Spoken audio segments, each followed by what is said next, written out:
Hello, everyone, and welcome to the Toku Portal podcast for Kikai Sentai Zenkaiger. I am Vash TV, and joining me today is. Right. And real quick, I did almost say Kira Major, but we Uh, know why. But we know why. In my defense, I watched that movie after I watched the episode. I watched that movie first, so that the episode would be more fresh in my mind. Yeah, you'd think I would have done that, but no, that's not how things played out. This episode is fucking fantastic, though. So, Kaito runs into an old friend from middle school, Karen. He invites her over, but she's got to head off to the library. As she leaves, Jurin gives a sly little like, "Oh, did you used to have a thing for her?" Nah, he didn't though. This prompts Vroom to ask, "What thing? What do you mean? What are you talking about?" And so they have to explain to him what love is, because he's never studied that before. Like, there's aspects of his personality which make for a great gimmick. There's others that are just kind of, oh, come on now. This is one that's like, oh, come on now. Like, it makes sense given the plot and all that, but it's still one of those like, oh, jeez. He's I would too expect I would expect having to explain it to Stacy more than I think to explain it to Vroom. he's too busy studying everything he can about everything to fall in love. Oh, that and mopping. Yeah, that too. He did a lot of mopping. And so Romance World shows up and is making people fall in love with anyone they see, basically. Um, yeah. Like, I was watching it, it's like, oh, can't wait to see how this one goes wrong. It went wrong differently than I expected, but no, it's this led to some hilarious ass shit. Jurin and Gowan are getting along. I They're think the real weirdest part of close that one, friends. the weirdest part of that one to me was like when they're all back in the shop and Gowan goes and lays down in Jurin's lap. It's like, aw. Pet my dreads. It's like knowing how that would end up because that was only done for let's make we can have that joke at the end. It's like it was set up beautifully. It was a delight to see. Zox shows up with singing his little tune uh, ready to transform when a random Kikainoid falls in love with him and wants him to sing her song, and he ends up falling in love with her. And pieces the fuck out. And Flint bashes the monster on the head and chases after him. I mean, at least Flint got some action in. Like, how dare you? Turned him Romance was into a just like, ow, sand. ow, what are you doing?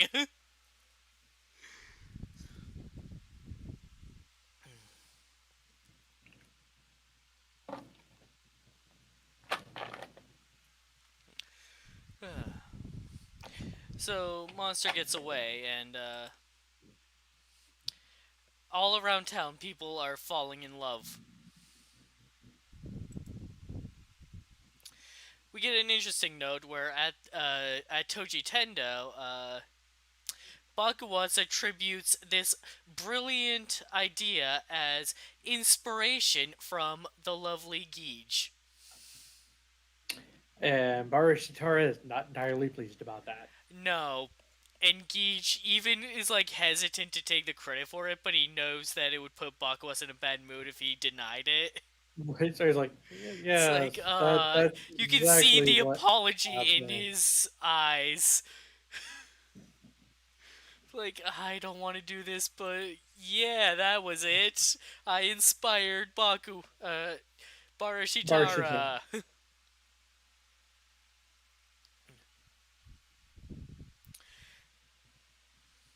So yeah, everyone's falling in love.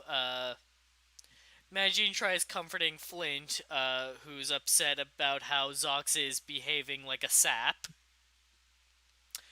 It's not And wrong. they end up falling for each other, and then Karen burst in, having fallen for Vroom because of all the books that he read at the library. Well, there was a giant poster of him above Right. the Like, hey, above the thing, and it's like, like, these books are good.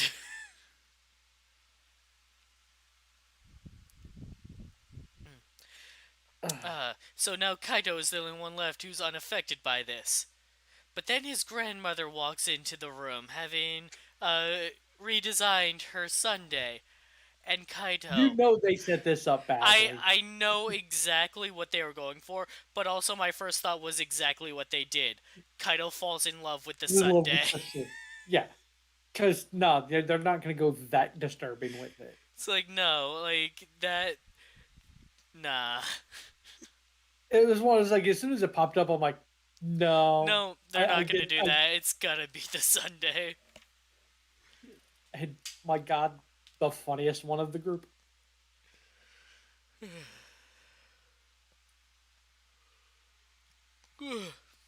So, with everyone in the city fully affected by Romance World, he moves into Phase 2, the end of the honeymoon. People start getting jealous at each other. They start getting into petty arguments. They start going at it. I saw you looking at my girl. What you doing? You care about more about Kaido than you do me. How dare you say that? Back. No, my Sunday melted. Oh, But we get the one heart wrenching one. right. So Karen gets hurt on the finger, so Vroom gives her a band aid. And she comments about how Kaido did that once for her back in middle school. This provokes Vroom to ask, like, did you and Kaido used to date? No, nothing like that. But have you ever been in love with someone else before? You don't trust me? And then Vroom starts getting, like, Defensive and overzealous as usual, and so like he's getting a bit too confrontational, so she pushes him away, and he does the stereotypical like running away crying like, oh, she hates me now. that was kind of hard to watch, oddly enough. I thought it was hilarious, like the fake Oh, it tears and was. all It that. was. Don't get me wrong. There were bits of it that were But really fucking hilarious. But it's one of those, like, in my head that played out with the explanation we get at the end. In my head, that was already a thing. So I was yeah, like, I oh, couldn't really feel bad for him at the time though, but like at the end though, that's when I started to feel bad for him. yeah. Once you got the explanation, Not so much the explanation, just so much like quit being so fucking whiny, dude. I mean, he's a simp. He would be a simp. That is not a simp. No, to be fair, that was He, Zox to start with.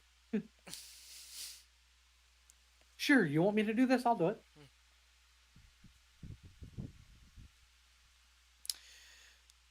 Bakawas is a simp for Geech.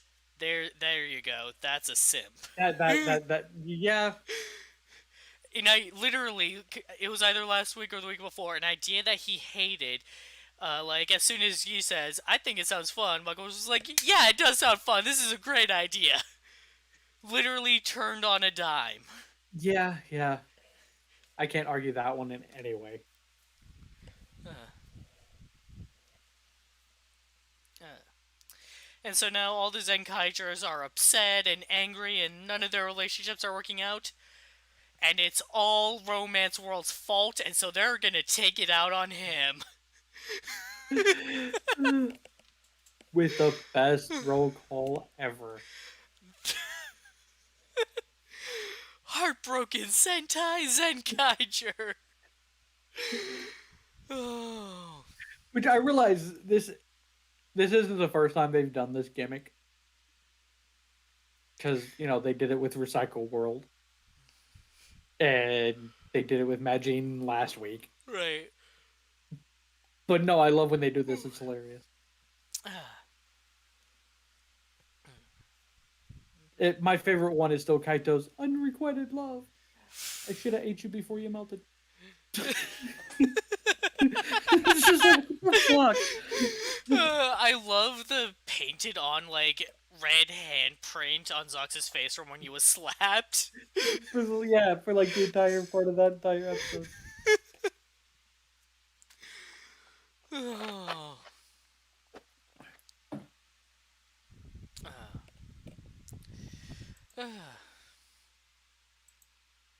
I'm gonna be honest, I don't even remember the fight because all I remember is the roll call. To be fair, there wasn't much of a fight uh, because it literally turned into I let's parody the end of Jetman. yeah, I'm checking now, and like Vroom goes into like a rage for a bit, but then Tuna's been a while since I made that mistake. Sechan is like, use Jetman gear for some reason. I'm not sure why. I just have a good feeling about this. It's the end of Jetman. Okay, so spoilers for a Sentai that is what 30 years old. Yeah, something like that. Geez. Yeah, Jetman was 15 and this is 45. So yeah, spoilers for a show that's 30 years old at this point. At the end of Jetman, two of the team members are getting married. I don't quite remember which ones, but if we're going off of this, it might have been Red and Pink. I don't remember. Anyways, Black is late, and he's on his way when like a he's trying to stop a criminal basically, and he gets killed.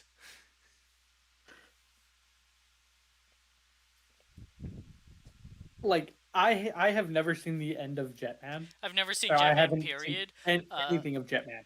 When I was watching Gokaiger and they did the Jetman tribute, and it's like Black is dead, I was like, wait, is he really? And so I looked it up and I read about all that stuff. I was like, that's how that show ends. That's crazy. Like it's to the point where like I went back and I watched like the whole death scene with him. It's exactly the same. He's sitting there with the cigarette, or in this case the rose, holding the same area. It's like, oh my god, that is a ridiculous amount of attention to detail for something that's essentially a sight gag. It's like, and so yeah, so they do the parody of this using the monster in Black's place, and Vroom being the criminal that kills him. It's like, what the fuck was all that? It doesn't even finish the monster off. They still have to do an actual finisher afterwards. Like, and my favorite part of that was just the tail end of it. Of why is this white bench here? And then continued the scene. And like, Jetman must have been famous for that ending if that's how they tribute it here. I mean, Jetman was famous just for yes, more because the whole thing started because of Marvel. Stanley wanted to adapt Super Sentai, specifically Jetman, because that's the one that was airing at the time. I only know this because I watched the Toys That Made Us. Hold on, really? Stan Lee was the one that wanted to? Yeah, originally yes.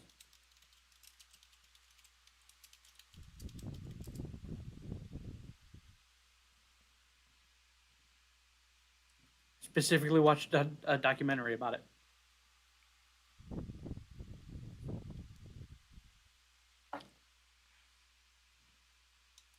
They just couldn't figure out a good way to adapt it. Oh, he wanted to adapt it at Marvel, but couldn't. But couldn't. Marvel said no. And that's when eventually Spawn and them jumped in.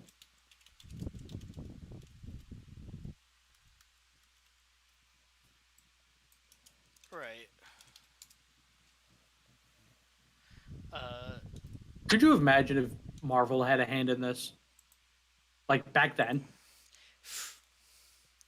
I couldn't. Like I've seen some of the older superhero movies from that time. No, I can't. I can't see it. I've also seen a few episodes of their version of So let's see here. uh, Marvel's version of Japanese Spider-Man. Which is why we have mechs in Super Sentai. Yes, thank God. But what a horrible, fucked up show that was.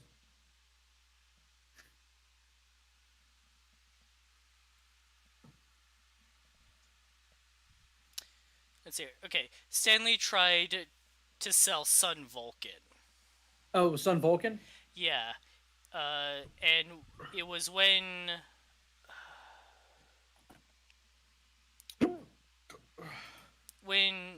Saban, I can't find the name of who it specifically was, but when Saban wanted to adapt Sentai into Power Rangers, uh, according to this, apparently they did a test run of Bioman, which is interesting, but went nowhere. Oh no, it went somewhere. Where did what? I'll have to send you a link. But yeah, they did a pilot episode for Bioman, but that didn't amount to anything. But basically, they Oh when they no, sorry. Dynaman was a thing they did, uh, and you need to watch that. all right, what was it? All right, so when they tried to adapt Power Rangers properly, they tried getting the rights to the stock footage for Jetman, but Toei turned it down. They tried again with Jew Ranger and got approval that time.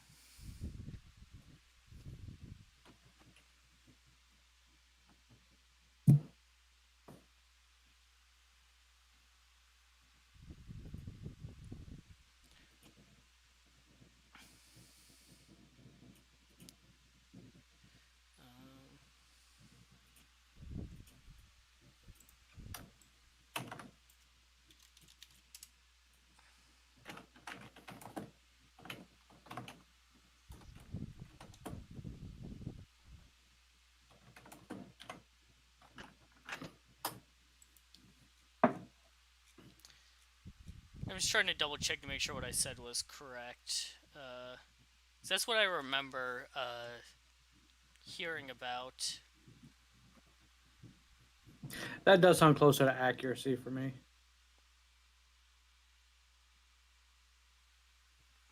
Yep, found it. So yeah, Sun Vulcan and Bioman. I didn't know about Sun Vulcan and Bioman attempted adaptations, so those two were before. Uh, Stanley tried to do Sun Vulcan and Marvel, or he basically couldn't find anyone to like actually like fund it or something like that. I don't know.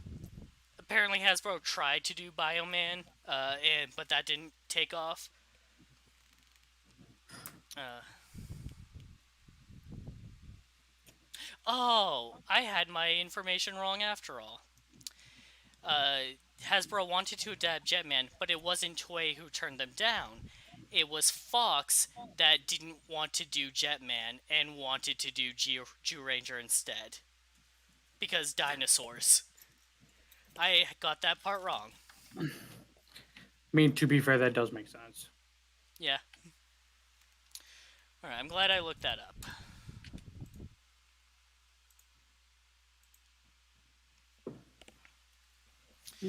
Alright. So, they defeat the monster, and everyone starts returning to normal, and regretting some of the shit that they did while they were affected. Except for Vroom, who still feels bad. But there's no time for worry about that right now because we got a giant robot fight to do. Now Boy, what a giant robot fight! my thought process was, you make people fall in love. What are you gonna do to fight? Like, why do we even need this? Well, his plan was to make all the heroes fall in love with him so they won't want to fight him. And so when he goes to use his finisher, they're all fighting each other, trying to be the one to get hit because he loves them the most. Wait, which of us do you love the most? Oh, you seven timing little. This was an absolute delight of a fight. He did not last long. In fact, I'd go so far as to say he might have had the shortest run of any of them. Most likely. If not, it was damn close.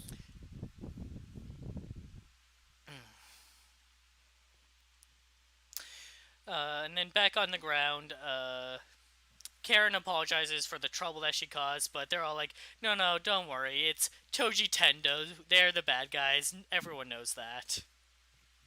Right.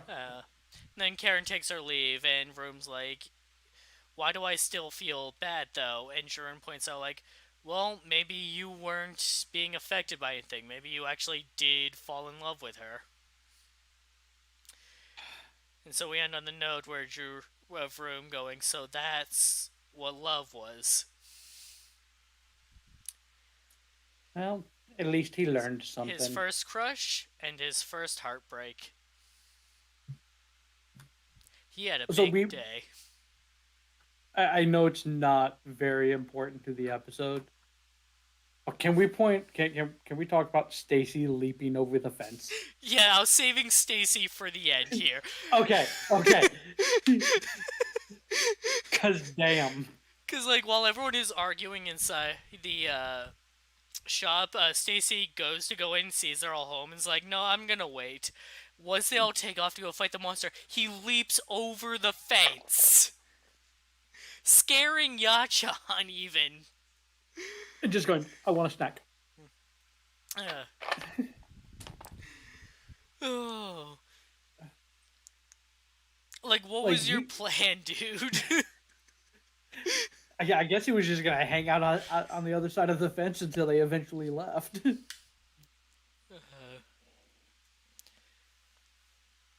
They're not adding much to Stacy's storyline and all that, but it's taking off. But they're making it like enjoyable to watch. Like, it's all the subtle stuff that you see going on with Stacy that makes you realize, like, nah, he's got his own story going on. Yeah, it got put on hold for a bit there, but now that he's actually it's still slowly growing. Right. When I say got put on hold, I'm referring to like a stretch of episodes where you just didn't see him. Yeah, because Gold was here. Right. But now they're like, all right, now that they're showing him, even though he's not doing a whole lot, like, you can see his story moving forward. And right now, it just took off. Like, this is how you can have a larger cast of characters and still do character development. You know, something another show never figured out. Q Ranger was in, like, the top 10 like most popular fan poll, right? Yeah. Boy, was that wrong. And the sad thing is, we all know I wasn't talking about Q Ranger. We know damn good well what show I was talking about. But I'm not trying to turn this into that podcast. Oh, I honestly thought you were talking about Q Ranger. No, I was 100% taking a stab at Saber. Which I literally don't know what's going on in Saber anymore. That's how long it's been.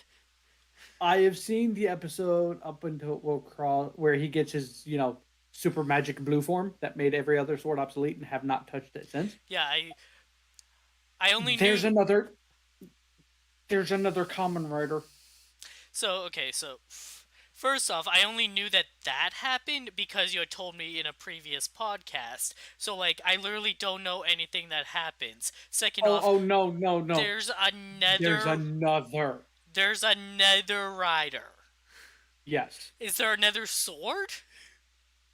I don't know. I haven't actually watched it. Okay. I ended up on the wiki and found out. We'll worry about that later. First off, Stacy. So he finishes up the new Sunday that Yachan had been designing. And she tells him, like, oh, no need to pay. This one's Kaito's treat. And she takes his dishes and brings them out back, and leaving Stacy to wonder, like, Kaito, what's going on? And he glances around and he sees the family photo on the counter, and he looks at it and he's like, the look of recognition on his face. He knows Kaito's parents. He's Yeah, seen them. 100%. He's seen them before. Seen them and or directly tied to them. So yeah, his story just took off. Oh yeah, 100%. Um, like that was a fun scene just for Pixie to watch because she's been slacking because she's been working her ass off. So she hasn't seen pretty much anything before Two Kaiser showed up, or anything after Two Kaiser showed up. So she's seen none of this, you know, quote unquote rebellion slash redemption storyline that they're doing with him. That was a fun reaction to watch. It was literally, what the hell? Why is he there? What the hell? I'm like, no, he just wants some candy. He wants some ice cream. It's all good. And so next week's episode, bug hunting. And the We're just going bug hunting, and nothing else is gonna happen. bullshit. It's just gonna be an ordinary bug hunting adventure with a bug monster. The sad thing is, ignoring the thing that does happen because preview spoiled that. It's called advertising. Yeah, it's called advertising. I call it spoiling, but whatever. But I can't really bitch about that because even our shows do it. That's the joke that I was making when I was saying like nothing else happens because like Yeah. they want you to know that like there's a power up That- coming. The this would ignoring that this would have been a great episode for them to use Go Busters This one? for no Oh, next week. next week. Oh, bugs. Yeah, so that way they could make Make a beaten stag a joke. beaten yeah Jay. I don't know why that was so hard for me to get out of my mouth. Beat Buster and Stag Buster. I don't know why I said it like that. Especially given the one image I've seen of the monster of the week, which is basically a Herculean beetle stuck to a tree. That's the one image I have of the monster of the week is him stuck in a tree.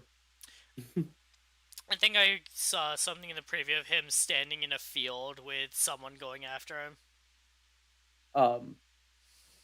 But like this would have been a good episode to get Jay. That way he could do the whole Defender of the Forest gimmick.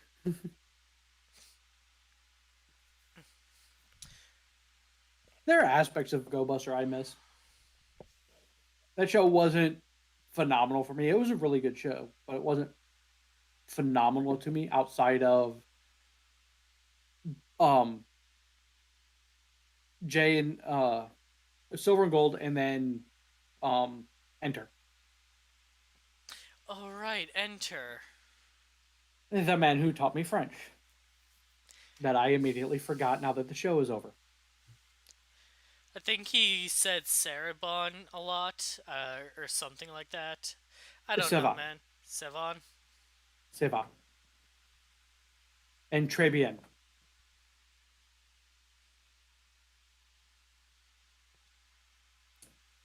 So, do we want to extend this podcast or do we want to do another? Oh, we'll do another for that. Okay. I wanted to specify before even dipping into that. Okay, Sentai podcast over. We're talking about Saber now. Okay. I want to look into this new rider because there's another one. Oh yeah, I'll give you 3 goddamn guesses. The last time we had this many riders was Gaim. I'll give you 3 guesses. 3 fucking guesses. Okay, so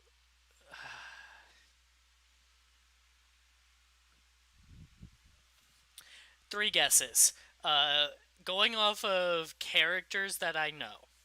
I'll literally put it this way: there's really only one person left. I would have.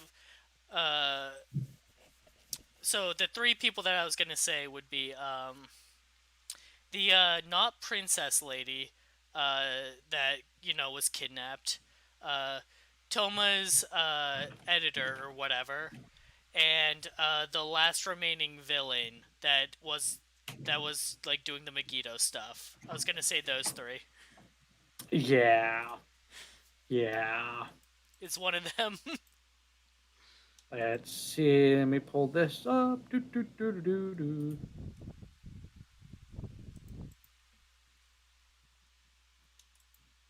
Oh, they've edited it out of here.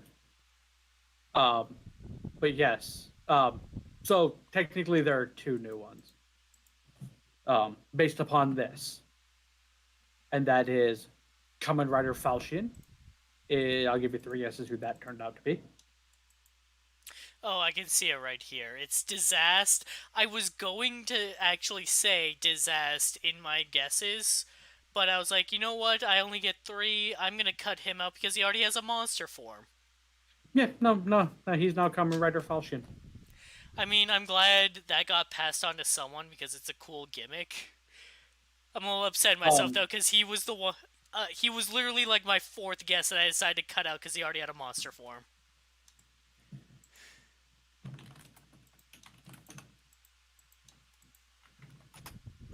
Kamen Rider Storius.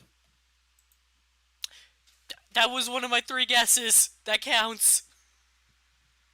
Um, do, do, do, do, do, do. Yeah. Um, he takes the Omniforce ride book. The sorry, the what book? Kamen Rider Solomon's book.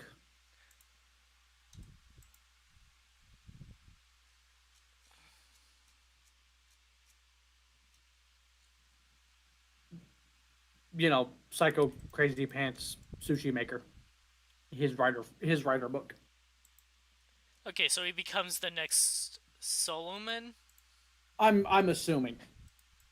Um,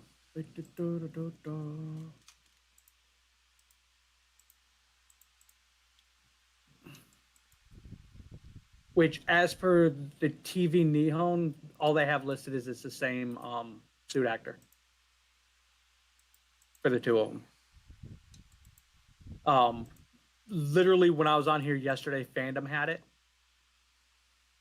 But it's but been I cut think out. that yeah, it's been cut out. Like you could see where the color marking was on my screen. Oh, I think I see Um, it. because there's a little black to red bar Yeah, I see underneath it. Solomon. Yeah, that's where that was at.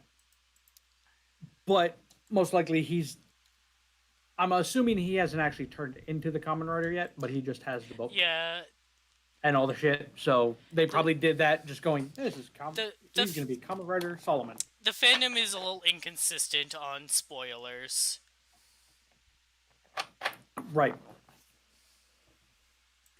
Um but the main question I feel why they removed it is whether or not he's going to be Kamen Rider Solomon or Kamen Rider Storius. Probably. But if he's using the same ride book, then he's probably just going to be the next Solomon. Right, the same way that Disaster Right. and Became the new uh, Falchion. Yeah, okay. Because when you said there was another rider, I thought you meant like a new one. But like, okay, Disaster becomes Falchion. I actually really like that. I really like that story development right there. I just like the fact that he actually did something other than Disaster is a nothing character. antagonize Ren. Disaster is literally a character with no role on the show, so I'm actually happy to see him become the new Falchion because Falchion is a great character. Oh yeah, literally, I just want to fuck shit up. Why? Because I can. Um,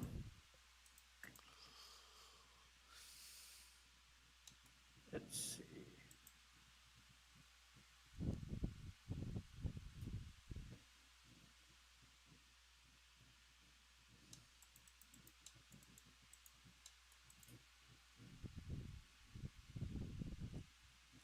Do, do, do.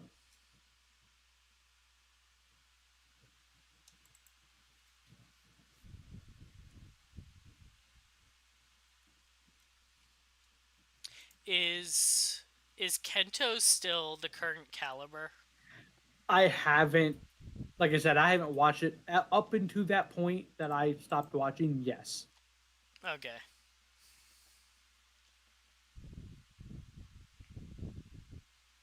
So that means Um, that we don't have a current Espada still. as of this, Kento.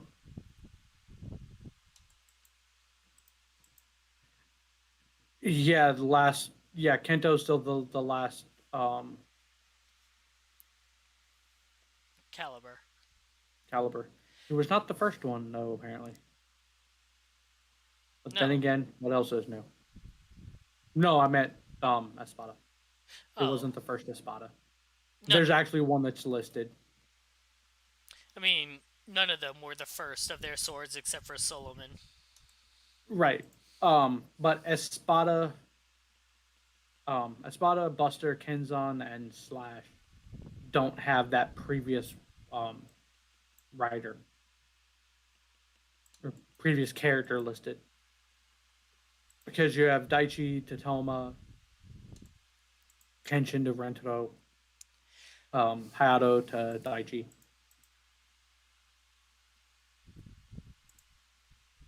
Mm.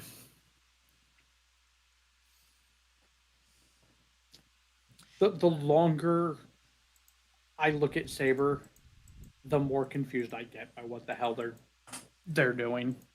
I should. And I'm officially at the point of looking outside looking in. I love all of the themes of the show, so I should like it, but like, the execution, man. Like I feel like this is the same issue. Which show was it that you had like Ninja? I think this comes down to the Ninja issue. We're watching it every week, just makes it suck. Right, like what I'm hoping is that after it's finished, I can sit down and watch it at a faster pace. The story beats will hit faster, so it won't feel like nothing is happening, and like the low points won't last as long. Right. Still disappointed that the two biggest things they did here recently was give Rentaro a badass power up and then have him get wrecked immediately. Well, 2 episodes later. And then give Toma a power up that literally makes the rest of the swords invisible or useless. Well, pointless. Pointless, not useless. Pointless. Redundant. Yeah, redundant. To the point where they brought a dead person back to life solely so they didn't have to give May a sword.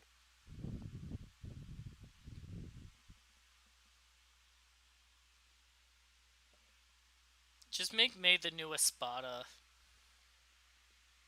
They should, but they can't because, you know, he Kento also has that uses that one now. He uses two swords Apparently, now. yeah. At least last I saw, and it doesn't work well. Because the last I saw, he's still running around in the caliber suit. But every time he shows up, the fucking Espada sword stuck in the ground.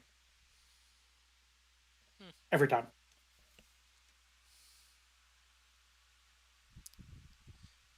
I could make a Kingdom Hearts joke here, but Yeah, dude. my my heart's not Having in it. watched this, having watched this show from the beginning to now, trying to explain what the fuck is going on in the show feels like trying to explain Kingdom Hearts. uh, I was Because quite literally, the swords are goddamn keys. I was talking specifically about Roxas because he uses two keyblades. Yeah, he's not real. Right, like I didn't get to properly say it, but like what my joke was, I could make a Kingdom Hearts joke here, but my heart's not in it. Now I get the joke. That was a good one. I'm dumb sometimes.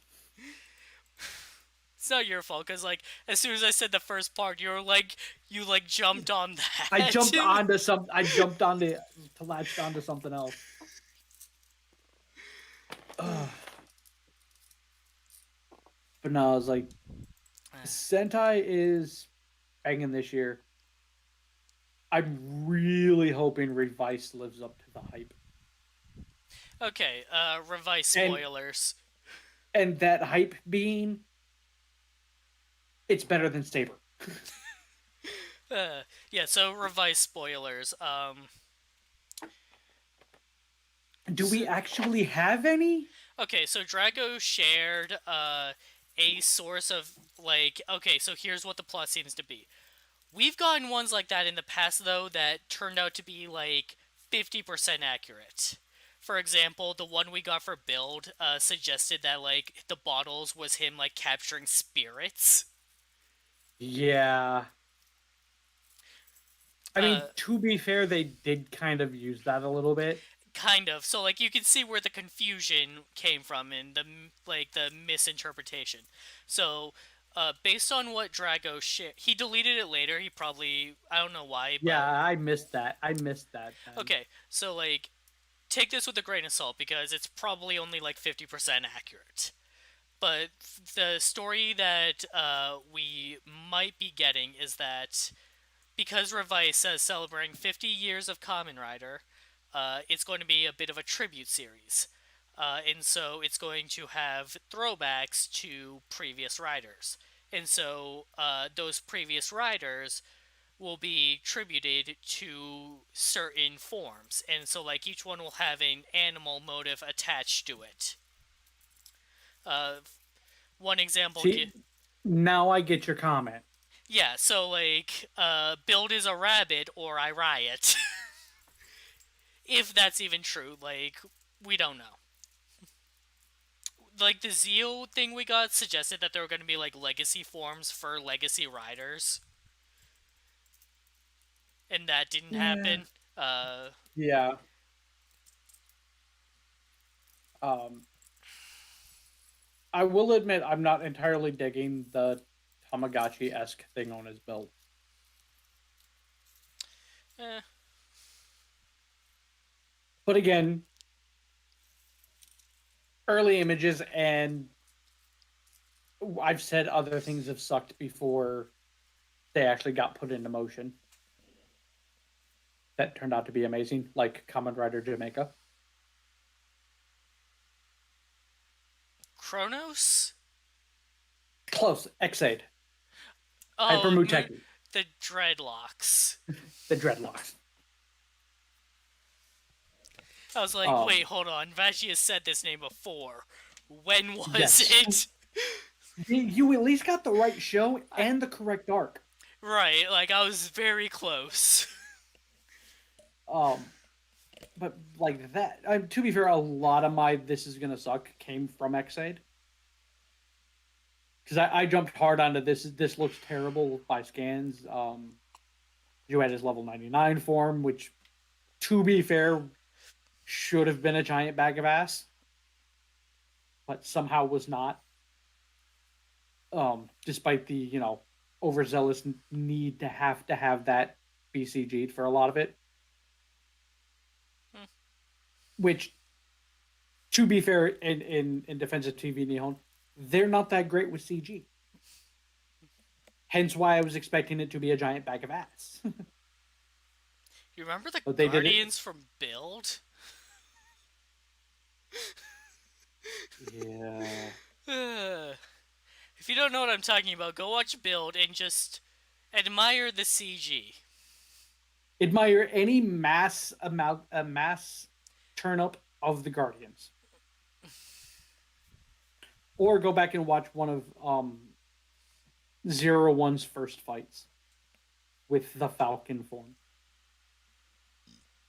But don't you like It was green a screens? CG mess. I get the need for them, but damn Toei.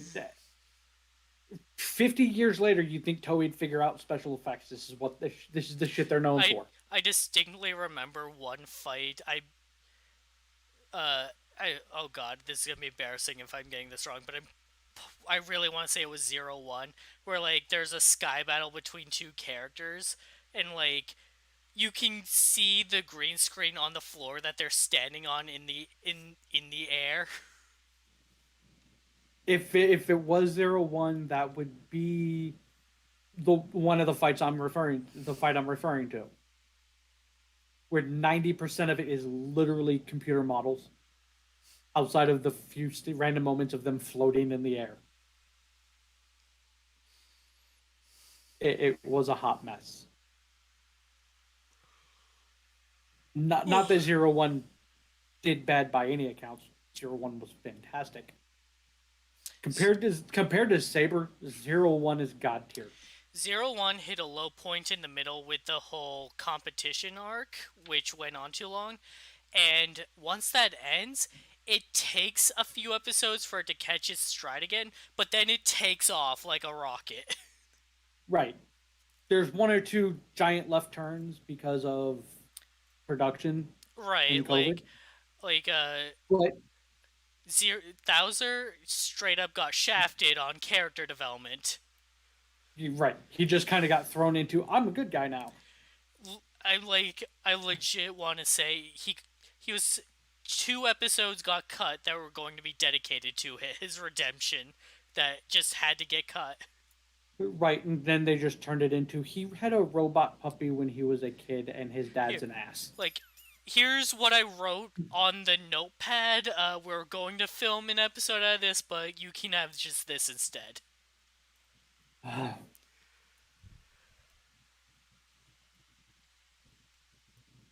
Do you want to know the only good thing to come out of that Thouser redemption arc, for lack of a better term? Robot puppies. The advertisement for the robot puppy, which was literally just the robot doing the fucking henshin movements. That's it. That was the only reason why that advertising worked on me in any way. I mean, if you noticed, at that same time, there was a significant increase in the episode's production budget as well. Yeah, yeah. Like they did kind of jump up. we saw like actual motorcycle stunts at one point. We actually saw motorcycles. Yeah. Thanks, Sony. I kind of want to. I kind of want to go back and count how many episodes of that series where the bike actually got used, because it's not very many. No. You get a few episodes early on, like where he's late to work, and him running from Fu and them. And then there's like one or two points that I feel during a good portion of the show. Other than that, they just appeared wherever they were going. Like they didn't do the whole "we're gonna ride the motorcycle there." No, they just transitioned. Hey, we're here. Right, An like indeterminate amount of time has passed. Aruto's a CEO. He's got a limo. Right, which I can buy and I accept. But there are points where he just literally goes off to fight, and there's no "how did you Yeah, get here" honestly, outside of. I wish we got more shots of Aruto showing up to a fight in the limo. Like it's not in his character to do that, which is why I wish we could have seen it more. Do you want to know who we should have gotten that for? Out of Thouser? every character, well, I'm ignoring 01 for the sake Oh, of this okay, argument. okay. Can you? Because I'm going to describe the character and why, as under the guise of why he should be showing up in the limo. I want to see how long it takes before you figure out which one I'm referring to, because it would fit the character. He's an arrogant dick. The lawyer from Ryuki. He's cocky. Still sounds like the lawyer from Ryuki. He's God's gift. Oh, fucking Kabuto? Yes. He is 100% the type who would do that. just for the sake of going, I'm better than you. Aluma would slow him down.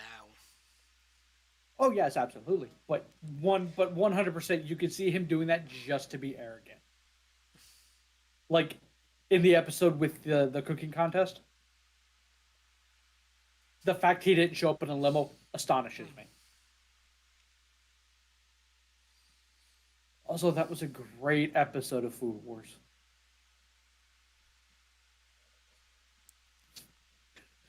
Because I'm 100% that was an episode of Food Wars. Nobody can tell me otherwise. No one is arguing with you. I call it the Iron Chef episode.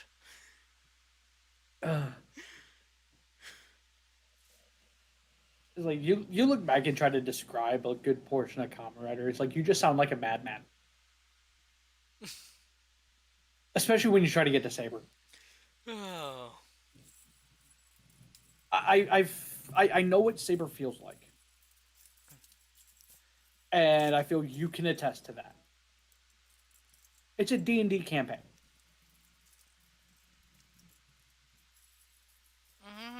I guess In the aspect that the story the main plot and story is what the DM's wanting, and all of this other bullshit is every other character going, I want to get drunk at a bar. Yeah, I see what you mean. derailing shit.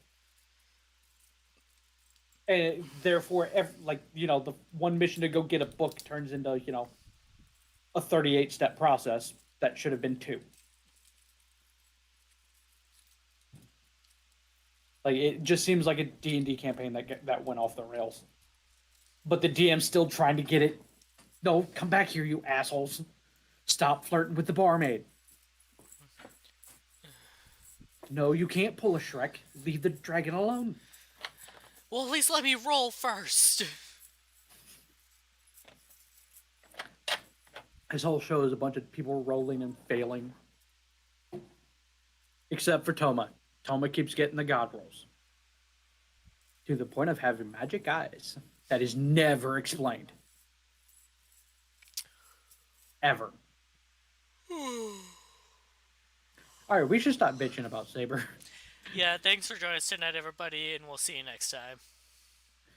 We'll see you next time, and